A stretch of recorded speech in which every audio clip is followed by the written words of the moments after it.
Hemanta Mukhopadhyay phone ধরে এসে বললেন, ও পরিচালক মশাই, আপনার নায়িকা অরুন্ধতী তো চললো বার্লিনে, এখন শুটিং করবেন কাকে নিয়ে? অরুন্ধতী কাউকে কিছু না জানিয়ে বার্লিন চলে গেলেন।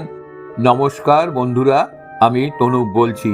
আপনারা যারা ভিডিওটা দেখছেন অবশ্য করে চ্যানেলটা সাবস্ক্রাইব করে দেবেন।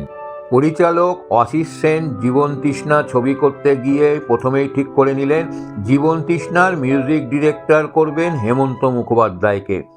কিন্তু হেমন্ত তখন বম্বেতে ভীষণ ব্যস্ত, সময় দিতে পারবেন না, তবে রাজি হলেন একটা কি দুটো গান অন্তত করে দেবেন। তখন ভূপেন হাজারিকাকে নেওয়া হলো ছবির মিউজিক ডিরেকশনে।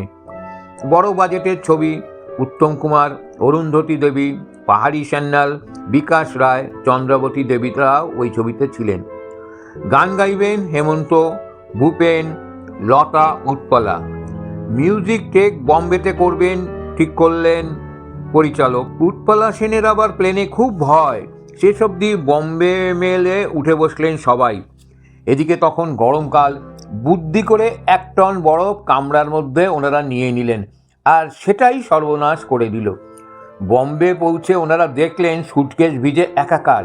সুটকেসে প্রডিউসারের ড্রাফট ছিল 35,000 টাকার, সেই ড্রাফট ভিজে একেবারে কোচখানো কাগজ হয়ে গেছে।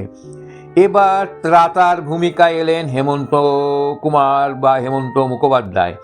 বম্বেতে ব্যাংকের ম্যানেজারকে অনেক অনুরোধ করে অবশেষে টাকা জোগাড় করলেন উনি, নইলে রেকর্ডিংই বন্ধ হয়ে যেত। তারপর গান রেকর্ডিং করতে গিয়ে অনেক বিপত্তি।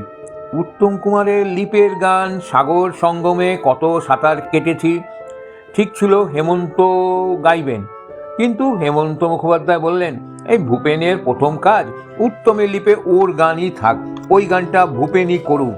উত্তমের লিপে ভূপেনের গলা মানাবে না। কিন্তু কিছু করার নেই, হেমন্ত মুখোপাধ্যায়ের জেদ। বললেন, ও তুমি ক্যামেরার অ্যাঙ্গেলটা ঠিক করে নিও, ফ্রন্ট শট না নিলেই হবে। সেসব দিয়ে হেমন্ত মুখোপাধ্যায়েরই জেদ বজায় রইল। এখন পরিচালক ভাবেন যে কি অদ্ভুত পরোপকারী একটা মানুষ ছিলেন এই হেমন্ত মুখোপাধ্যায়। নিজে না গিয়ে ভূপেন্দ্রে এগিয়ে দিলেন, এরকম মানুষ ওই যুগে বা এখনকার যুগে খুব বিরল ঘটনা। যাই হোক, মিউজিক টেকিং আর ট্রান্সফার তো হলো মোটামুটি। দিনটা ছিল একটা রবিবার। রবিবার ছাড়া লতার ডেট পাওয়া মুশকিল। কাজ ছেড়ে ওরা সবাই গেলেন কোয়ালিটিতে লাঞ্চ করতে। সেই সময় হেমন্ত মুখোপাধ্যায় বাড়ি থেকে ফোন। হেমন্ত মুখোপাধ্যায় ফোন ধরে এসে বললেন, ও পরিচালক মশাই, আপনার নায়িকা অরুন্ধতী তো চললো বার্লিনে, এখন শুটিং করবেন কাকে নিয়ে?